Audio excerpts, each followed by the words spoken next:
Very excited about the results of this study. This was a randomized phase 3 study where patients were randomized to receive either Chlorambucil or this new drug, Ibrutinib, which is also an oral medication that is an inhibitor of BTK, an enzyme that is involved in the signaling of the B cell that promotes survival of the cell.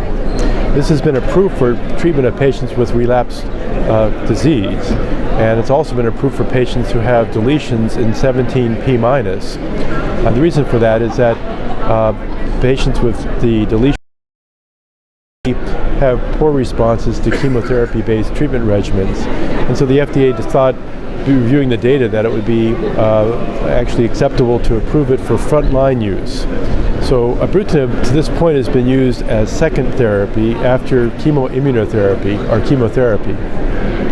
This trial was to evaluate the activity of this in patients over age 65, and patients with the deletion in 17p in their CLL cells were objectively excluded from the trial because it was not felt appropriate to randomize them to an arm that received Chlorambucil, because we would not anticipate a very effective outcome.